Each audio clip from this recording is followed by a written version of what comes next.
My sister Rachel has always been perfect. Or at least, she's always appeared perfect. Perfect grades in school, perfect college, perfect marriage to her high school sweetheart, perfect career as a pediatric nurse, perfect house in the perfect neighborhood outside Denver, and 2 perfect children. I'm Emma, 3 years younger than Rachel, and I've spent my entire life being the other sister. The one who got mediocre grades, went to community college, bounced between jobs, had a series of failed relationships. Where Rachel glided through life hitting every milestone at exactly the right time, I stumbled and struggled and never quite measured up. Our parents, though they'd never admit it, clearly had a favorite. Rachel was the one they bragged about at parties, the one whose family photos went on the Christmas card, the one who made them look like successful parents. I wasn't resentful. Or I told myself I wasn't. Rachel was nice to me, in that slightly condescending way successful people are nice to their less successful relatives. She'd offer me hand-me-down furniture, give me advice I didn't ask for, include me in family dinners where I'd sit quietly while everyone praised her amazing life. The cracks in Rachel's perfect facade were so subtle that for years, I didn't notice them. Or maybe I didn't want to notice them, because if Rachel's life wasn't actually perfect, what did that say about my own failures? But looking back now, the signs were there. Rachel's husband, Mark, was always just a little too controlling. The way he'd correct her in conversations, make decisions without consulting her, monitor her phone usage. It's because he loves me, Rachel would say. He just wants to keep us safe. Rachel's 15-year-old daughter, Lily, was withdrawn and anxious in ways that seemed more than typical teenage moodiness. She barely spoke at family gatherings, spent most of her time on her phone or in her room. She's just shy, Rachel would explain. Going through a phase. Rachel's 12-year-old son, Noah, was aggressive and cruel in the way that boys sometimes are, but amplified.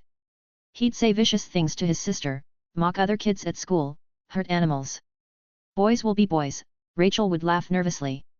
He'll grow out of it. And Rachel herself seemed increasingly fragile. She'd lost weight, had circles under her eyes, laughed too loudly at things that weren't funny. I'm just tired, she'd say when I asked if she was okay. Work has been crazy. I told myself I was imagining things. The perfect family was perfect. Any dysfunction I perceived was just my own jealousy making me see problems where there were none. Then, 3 months ago, Rachel asked me to house sit for a week while her family went on vacation to Florida. Some work conference Mark had to attend, and they were making a vacation out of it. I was surprised she asked. Normally Rachel was weird about people being in her house without supervision. But I needed somewhere to stay while my apartment building underwent fumigation, so the timing worked out. The first few days were uneventful. I fed the cat, watered the plants, brought in the mail. The house was immaculate, as always. Rachel was compulsively clean. Everything had its place, everything matched, everything was coordinated. It was like living in a home decor magazine. On the 4th day, I was vacuuming Lily's room. Rachel had left me a detailed checklist of chores to complete, when the vacuum knocked over Lily's nightstand. A book fell out from behind it, a journal, the kind with a small lock that's more symbolic than secure. I should have just put it back. It was clearly Lily's diary, clearly private. I had no business reading it. But something made me pause. Maybe it was the way the journal was hidden, wedged behind the nightstand where even regular cleaning wouldn't dislodge it. Maybe it was the worn edges, suggesting it had been written infrequently and intensely. Maybe it was just morbid curiosity. I opened it. The lock was broken, had been broken for a while, based on the damage. The first entry was dated 2 years ago, when Lily was 13.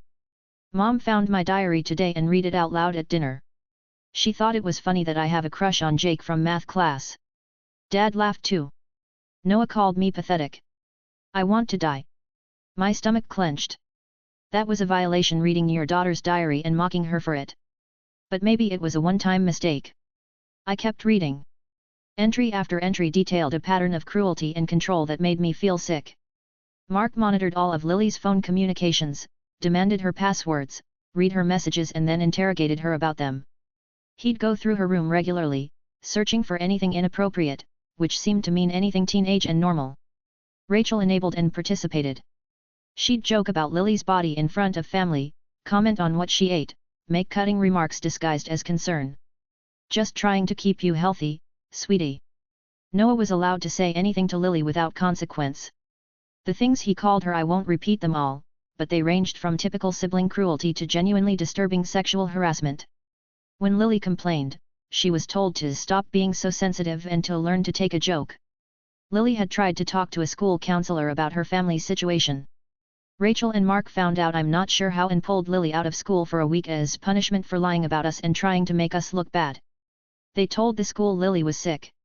Lily had tried to run away once, made it to a friend's house. The friend's parents called Rachel and Mark, who picked Lily up and grounded her for 2 months. After that, Mark installed monitoring software on Lily's phone and computer. Lily had self-harmed. The diary documented cutting, burning, other forms of self-injury. She hid the marks carefully. No one in the family seemed to notice or care. The most recent entries were the worst. I've been researching suicide methods. I think I've found one that would work. I don't want to mess it up and end up in a hospital where they'd send me back here. It has to work the first time. I'm planning it for spring break when they send Noah to camp. That gives me 3 days at home alone. That should be enough time. I'm scared, but I'm more scared of living like this for 3 more years until I turn 18. I don't think I'll make it. I'm so tired. The last entry was dated 3 days before the family left for Florida. I couldn't do it. I'm too much of a coward. But I did something else instead. I changed all my passwords, deleted the monitoring software from my phone, and hid this diary where they'll never find it. If they try to punish me for it on this vacation, at least it won't be at home where I have no escape. Maybe I'll get lucky and they'll just leave me at a rest stop somewhere. That would be better than going back. I sat on Lily's floor, holding the diary, crying. My perfect sister was emotionally abusing her daughter. Her perfect husband was controlling and cruel. Her perfect son was being raised to be a monster. And Lily, the quiet withdrawn teenager I'd barely paid attention to at family gatherings, was actively suicidal. I didn't know what to do. This was beyond family drama or parenting disagreements. This was serious abuse. Lily was in danger. But if I reported this, I'd be destroying my sister's family, my parents' perfect image of their perfect daughter, my relationship with everyone I was related to. If I didn't report it, a 15-year-old girl might kill herself. I took photos of every page of the diary. Then I called Child Protective Services. The woman I spoke to was professional and calm. She took down all the information, asked me detailed questions, explained what would happen next. A caseworker would be assigned, the family would be contacted, there would be an investigation. You're doing the right thing, she said. This child needs help. I hoped she was right. I also called Rachel, interrupting her vacation. Emma? What's wrong? Did something happen to the house? Rachel, I need to tell you something. I found Lily's diary. I read it. And I've called CPS. Silence. Then, you did what? Lily's being abused. She's suicidal. The things that are happening in your house, Rachel, you have to see that it's not okay. You read my daughter's private diary. You called CPS on us. What the hell is wrong with you? What's wrong with me? Rachel, your daughter is cutting herself. She's planning suicide. Your husband is monitoring her like she's a prisoner, you're constantly criticizing her body, Noah is sexually harassing her. That's not true. Lily is dramatic and manipulative. She writes things for attention. You've completely misunderstood. I read 2 years of entries, Rachel. This isn't drama. This is documentation of systematic abuse. We love our daughter. We're strict because we care. You, of all people, have no right to judge our parenting. Look at your life, Emma. You're a mess. You've never raised a child, never had a stable relationship, never accomplished anything. And now you're trying to destroy my family because you're jealous. I'm not jealous. I'm terrified for Lily. She's fine. She's a normal teenager. If you weren't such a nosy, pathetic. I hung up. Mark called 2 minutes later, screaming threats. He'd sue me for invasion of privacy, defamation, emotional distress. He'd make sure I never saw my niece and nephew again. He'd tell everyone what a vindictive liar I was. I let him yell, then hung up on him too. Then I called my parents and told them everything before Rachel could spin the story her way. My father listened in silence. Then, Emma, honey, Rachel and Mark are good parents. Maybe a little strict, but Lily is a difficult child. She's always been dramatic. You've caused a lot of trouble over what's probably just typical teenage exaggeration. Dad, she's suicidal. Lots of teenagers feel that way. It's hormones. She'll grow out of it. You're not hearing me. No, Emma, you're not hearing me. You've always been jealous of your sister. Now you've found a way to attack her family and feel justified about it. What you've done is cruel and destructive. I think you should apologize. He hung up before I could respond. My mother texted, I'm very disappointed in you. Family is supposed to stick together. Rachel and Mark cut their vacation short and flew home immediately. 2 days later, CPS came to their house for an investigation. I don't know all the details of what happened, but I know the outcome. CPS found concerning patterns but nothing that met the legal threshold for removal of the children. The family was referred to mandatory counseling. Mark and Rachel were furious, but compliant non-compliance would have triggered further investigation. Lily was interviewed privately by a therapist. Whatever she said must have convinced them the situation was serious, because she was placed in intensive therapy twice a week. Rachel called me once, a week after the investigation. I hope you're happy. You've humiliated us. Our neighbors know CPS was here. Mark's co-workers are talking. Mom and Dad are mortified. Noah is being bullied at school because someone told everyone his sister is crazy.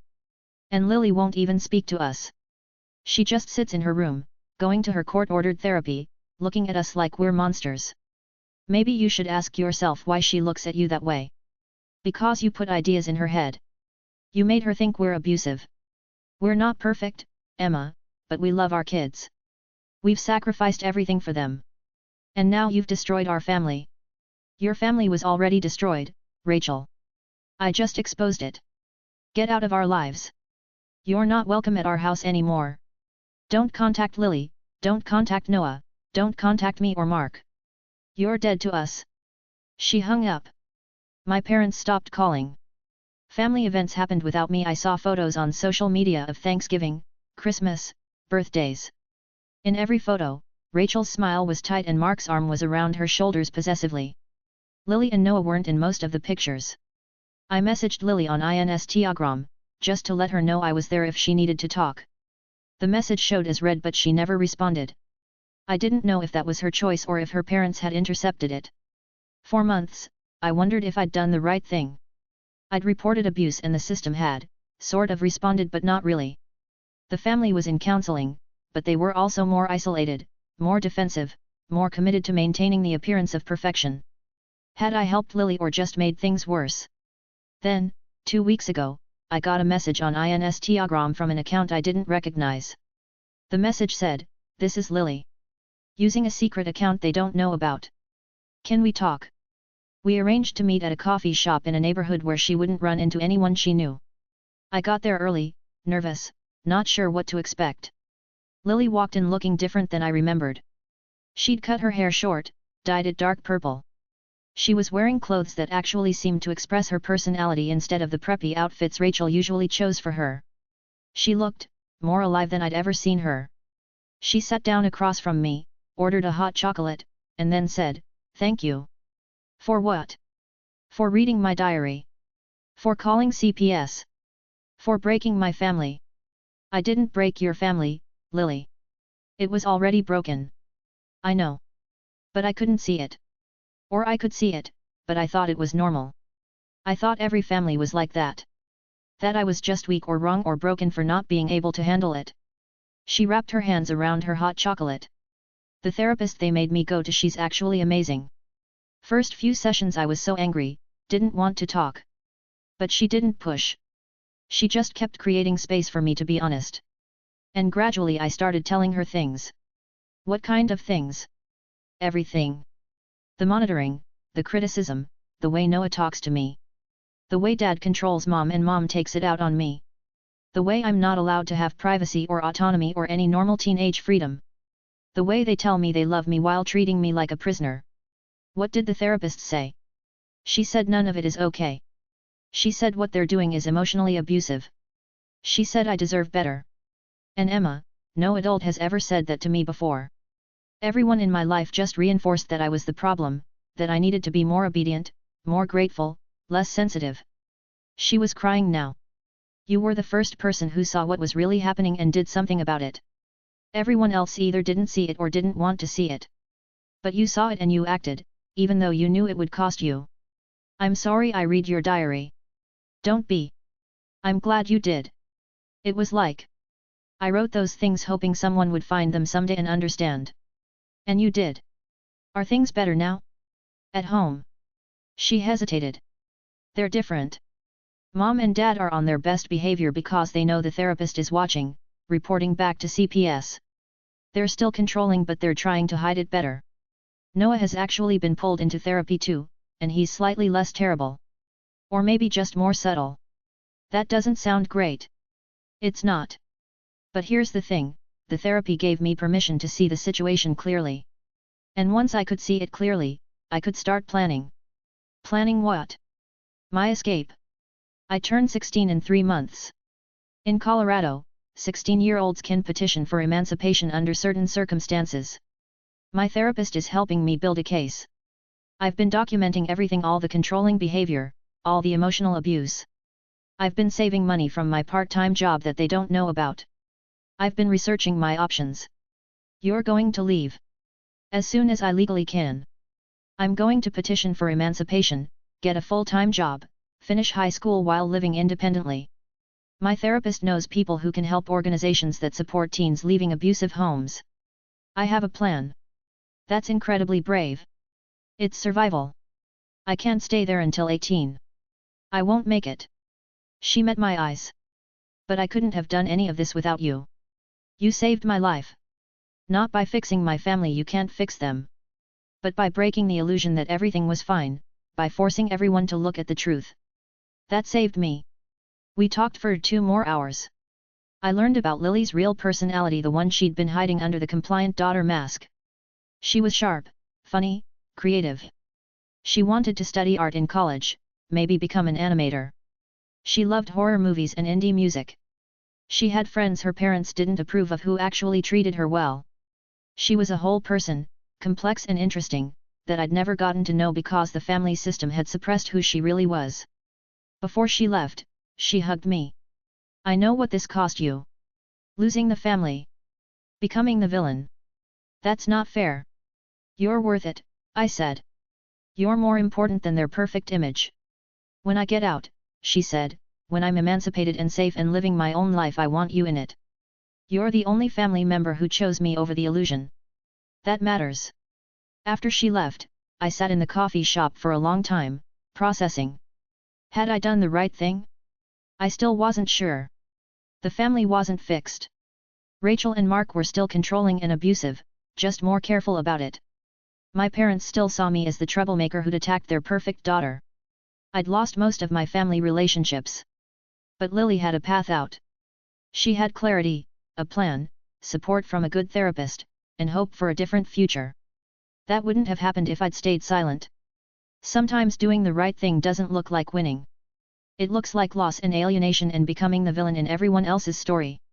But if the cost of being the hero in their story is abandoning a suicidal teenager to protect a comfortable lie, then I'll be the villain. Last week, my mother called me. First time in months. Emma, we need to talk about Lily. What about her? She's talking about emancipation. About leaving home. Rachel is devastated. Maybe Rachel should ask herself why her daughter is so desperate to leave. Don't start. Rachel is trying. She's in therapy, she's working on things. But Lily won't give her a chance. She won't engage with the family counseling, won't participate in anything. She's shut everyone out.